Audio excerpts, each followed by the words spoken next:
શ્રી કૃષ્ણ મિત્રો, મારી ચેનલમાં આપ સૌ મિત્રોનું હાર્દિક સ્વાગત છે. મિત્રો, પવિત્ર એવો ધાર્મિક પુરુષોત્તમ માસ ચાલી રહ્યો છે.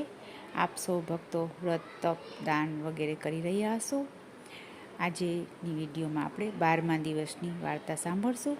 આપે જો હજી સુધી ચેનલને સબસ્ક્રાઈબ ન કરી હોય તો કૃપયા કરી લેશો અને સાથ સહકાર આપશો.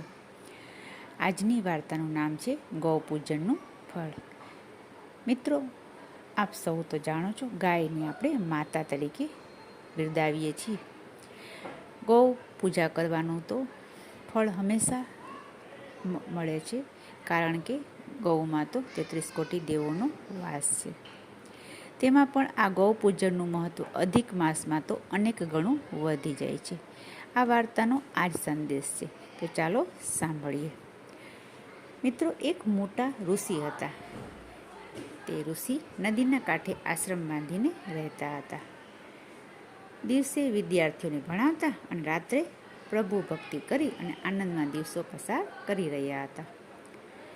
છેલ્લા કેટલા દિવસથી ઋષિને જ્યારે સવારે ઉઠે ત્યારે ત્યાંનું દ્રશ્ય જોઈને તેને નવાઈ લાગતી હતી. ઋષિ જ્યારે સવારે ઉઠે ત્યારે સવારે આશ્રમ વાડી ચોળીને ચોખ્ખો કરેલો જોવા મળતો હતો. ઋષિ વિચાર કરતા હતા કે મારા આશ્રમને હંમેશા કોણ સવારે વાળી જતું હશે. આમ જાણવા માટે ઋષિએ એક દિવસ આખી રાત જાગીને તે કોણ છે તે જાણવાનો પ્રયાસ કર્યો. સવાર પડી ત્યારે એક બાઈ આવી. બાઈએ હાથમાં સાવરણું લઈને આશ્રમને વાળવા માંડ્યું. આખો આશ્રમ વાળીને ચોખ્ખો કર્યો અને ચોખ્ખો કરીને તે બાઈ ચાલવા લાગી. બાઈને જતા જોઈ ઋષિ બોલ્યા, બાઈ ઊભી રહે, તું કોણ છે? ઋષિનો અવાજ સાંભળી બાઈ ઊભી રહી. એટલે ઋષિએ પૂછ્યું, બહેન, તું કોણ છે અને શા માટે વહેલી સવારે મારો આશ્રમ સાફ કરી જાય છે? બાઈ હાથ જોડીને બોલી, મહારાજ, હું એક રંક ભીલડી છું. મારી પાસે ધન દૌલત નથી, એટલે હું પુણ્યદાન કઈ રીતે કરી શકું? મારે પરભવનું બાથું તો બાંધવું જ પડશે ને. મારી પાસે ધન નથી, એટલે બને તેટલી હું તનથી સેવા કરું છું. બીજું હું શું કરી શકું? બાઈની વાત સાંભળી ઋષિને બાઈ ઉપર દયા આવી. ઋષિએ આ મુમુક્ષ જીવને કહ્યું, બાઈ, તારી નિસ્વાર્થ સેવાથી હું પ્રસન્ન થયો છું. તારે જે જોઈએ તે માંગ. બાઈએ કહ્યું, મહારાજ, મારે બીજું કાંઈ નથી જોઈતું. બસ આ કાયાનું કલ્યાણ થાય એવો કોઈ માર્ગ મને બતાવો. ત્યારે ઋષિએ બાઈને કહ્યું, જો બહેન, 4 દિવસ પછી અધિક માસનો આરંભ થશે. તે વેળા તું કંઈ નહીં કરે, માત્ર 7 વાર ગાયની પ્રદક્ષિણા કરીશ તો તેથી પણ તારી કાયાનું કલ્યાણ થઈ જશે અને તને હંમેશા એક અશ્વમેઘ યજ્ઞનું પુણ્ય પ્રાપ્ત થશે. આમ ઋષિએ ગૌ સેવાનું મહત્ત્વ બાઈને જણાવ્યું. 4 દિવસ પછી પુરુષોત્તમ માસનો પ્રારંભ થયો. ભીલડીએ સવારે નાહી ધોઈ ગૌ માતાની પ્રદક્ષિણા દરરોજ કરવા માંડી. આખો પુરુષોત્તમ માસ તેણે ગૌ માતાની ખરા ભાવથી સેવા પૂજા કરી. આવી રીતે સેવા પૂજા કરતાં કરતાં પુરુષોત્તમ માસ પૂરો થયો.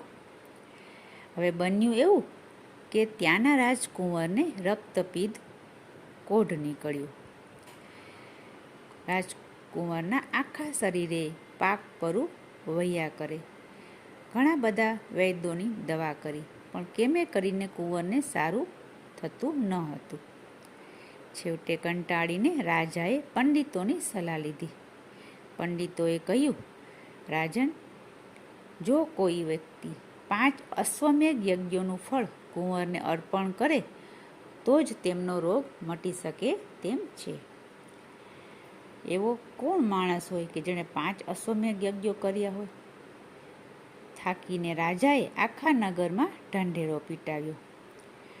રાજાએ ઢંઢેરો પીટાવ્યો એટલે ભીલડીને કાને આ વાત પહોંચી અને તે રાજસભામાં ગઈ. રાજસભામાં જઈ 2 હાથ જોડીને તે બોલી, મહારાજ, મેં 30 અશ્વમેઘ યજ્ઞો કર્યા છે. જો આપની આજ્ઞા હોય તો હું 5 અશ્વમેઘ યજ્ઞોનું પુણ્ય રાજકુમાર માટે અર્પણ કરું. ભીલડીની વાત સાંભળી આખી સભા આશ્ચર્યચકિત થઈ ગઈ. કોઈ પંડિત ભીલડીની વાત જ માનવા તૈયાર ન હતું.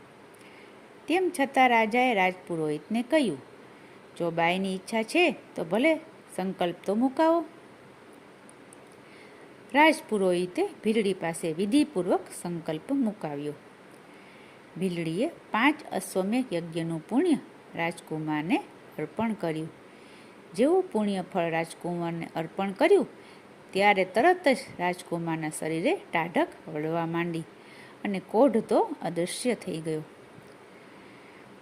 આ બધું જોઈને પંડિતોએ ભીલડીને હાથ જોડીને પૂછ્યું, બહેન, તે ક્યારે અશ્વમેઘ યજ્ઞો કર્યા હતા? અમને પણ જણાવવાની કૃપા કર. ભીલડી ખૂબ જ નમ્ર સ્વભાવની હતી. તેણે વિનમ્રતાથી જણાવ્યું કે મેં પુરુષોત્તમ માસમાં દરરોજ 7 વાર ગૌમાતાની પ્રદક્ષિણા કરી હતી. પુરુષોત્તમ માસમાં 7 વાર ગાયની પ્રદક્ષિણા કરવાથી અશ્વમેઘ યજ્ઞનું ફળ મળે છે. તમે લોકો તો પંડિત છો, તેમ છતાં કેમ નથી જાણતા? ભીલડીની વાત સાંભળી પંડિતોએ સંકલ્પ કર્યો કે હવેથી અમે પણ અધિક માસનું વ્રત કરશું અને ગૌ માતાની સેવા પૂજા કરશું. રાજકુંવરનું શરીર કંચનવર્ણું બની ગયું. ત્યારથી રાજા, રાણી, પંડિતો અને આખી રાજસભાએ હવેથી પુરુષોત્તમ માસનો વ્રત કરવાનો સંકલ્પ કર્યો. તો મિત્રો, આવો છે પુરુષોત્તમ માસનો મહિમા અને પુરુષોત્તમ માસનો ગૌ સેવા કરવાનું અનેક ગણું પુણ્ય પ્રાપ્ત થાય છે. જો આપને વિડીયો સારી લાગી હોય તો કમેન્ટમાં જય પુરુષોત્તમ ભગવાન લખશો. વિડીયોને લાઈક કરશો અને મિત્રો, સગા સંબંધીઓમાં શેર કરશો. ફરી મળીશું બીજી વિડીયોમાં નવી કથા, વાર્તા અને મહાત્મ્ય સાથે. ત્યાં સુધી જય શ્રી કૃષ્ણ.